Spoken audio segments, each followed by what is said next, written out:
নমস্কার, mythology by রেনেসার আরও একটা এপিসোডে আপনাদের সবাইকে স্বাগত। কিন্তু আজকের এপিসোডে আমরা কোনো কাহিনী, কোনো তত্ত্ব, কোনো কিছু নিয়েই বলবো না। আজ এমন একজন মানুষের কাছে এসেছি, পণ্ডিত আচার্য অজয় ভট্টাচার্যর কাছে। তার সেই সৃষ্টির যদি কিছুটা বিচ্ছুরণও এখানে তিনি আমাদের জন্য প্রস্তুত করেন, সেটা আমার মনে হয় আমাদের কাছে পরম প্রাপ্তি। চৈত্র নবরাত্রি উপলক্ষে আমি ওনার কাছে চাইবো যে উনি যদি কিছু আমাদের আজকে ওনার যে স্মৃতি, ওনার যে সৃষ্টি, সেখান থেকে কিছু শোনান।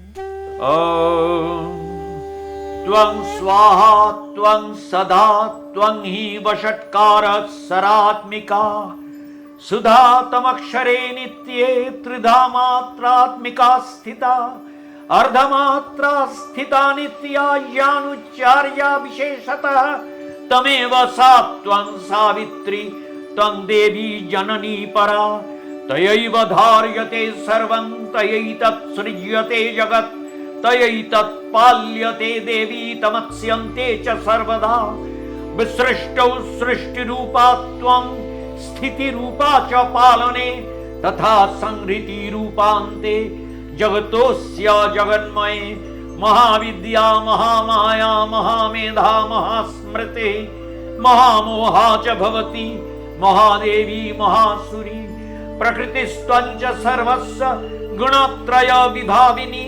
कालरात्रिर्महारात्रिर्मोहरात्रिश्च दारुणा त्वं श्रीस्तमीश्वरी त्वं ह्रीस्तं बुद्धिर्बोधलक्षणा लज्जा पुष्टिस्तथा तुष्टिस्तं शांति क्षान्तिरेव च खड्गिनी शूलिनी घोरा गदिनी चक्रिनी तथा शंखिनी चापिनी बाण भूषुंडी परिघायुधा सौम्या सौम्यतरा शेष सौम्य भस्तति सुंदरी परापराणां परमात्मेव परमेश्वरी यच्च किंचित् कचिद् वस्तु सदसद्भावखिलात्मिके तस्य सर्वस्य या शक्ति सा तं किंस्तुसे तदा यया त्वया जगत्स्रष्टा जगत्पातात्ति यो जगत् सोऽपि निद्रावशन्नीतः कस्तां स्तुतुमिहेश्वरः विष्णुः शरीरग्रहणम्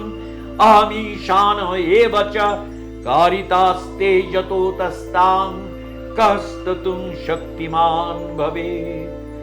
ओम नमः चंडिकायै नमः।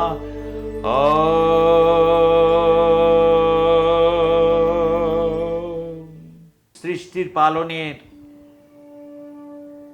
জগৎ সৃষ্টিতে ব্রহ্মাই কাজে যেতে যাবেন,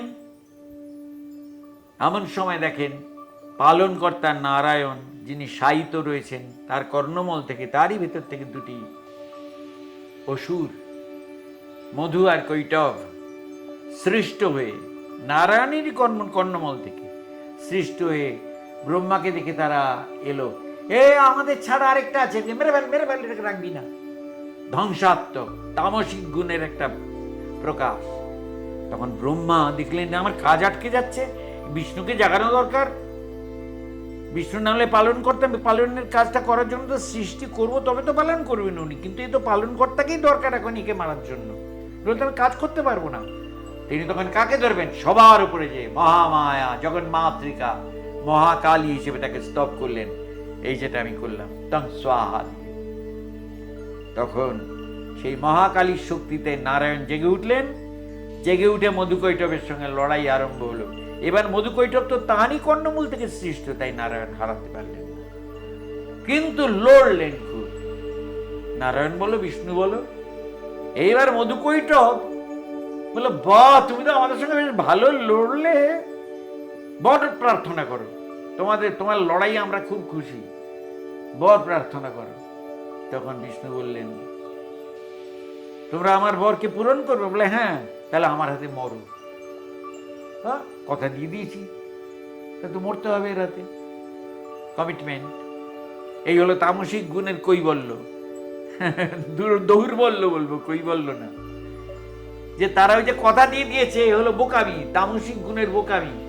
কথা দিয়ে দিয়েছে, তুমি খুশি হয়েছে করো, অর্থাৎ বুদ্ধিবৃত্তিতে সেই উন্মেষ হয় না, এইদিকে শক্তি আছে। আমরা যার জন্য বলি যে বুদ্ধিবৃত্তির উন্মেষ হওয়া না হওয়া একটা লোকের যদি দৈহিক শক্তি কিংবা পরাক্রম বেড়ে যায়, তার দ্বারা শুধু সমাজের ক্ষতি হয়। যার বিবেকবোধ নেই, তার হাতে যদি ক্ষমতা এসে যায়, তাহলে ডেঞ্জারাস। মধুকৈটব হলো তার প্রমাণ। তখন নারায়ণ বললেন, এসো তোমাদের বধ করি। বলে, না, আমাদের শর্ত আছে, জলে মারতে পারবে না, ডাঙায় মারতে পারবে না। বলে, কোনো ব্যাপার নেই, আমার হাঁটুতে মাথা রাখো। রাখলো, আর কাচাত করে কেটে দিলে, ওরা মারা গেল। এই হলো মধুকৈটবের বৃত্তান্ত। অর্থাৎ তমোগুণের শক্তিতে যারা সঞ্চারিত হয়ে মনে করে যে আমরা খুব পাওয়ারফুল, তাদের পতনটা অনিবার্যভাবে হয় বুদ্ধিমত্তার কাছে।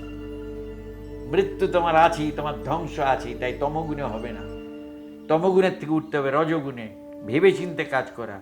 রজগুণেও অহমিকা যদিও হয়, যা মহিষাসুরে, তাতেও হবে না, সেটাকেও পেরিয়ে যেতে হবে। সত্যগুণে, সত্যগুণেও যদি মনে হয় আমার মতো ভালো কেউ নেই, আমি যা চাই তাই পাবো, তাতেও হবে না।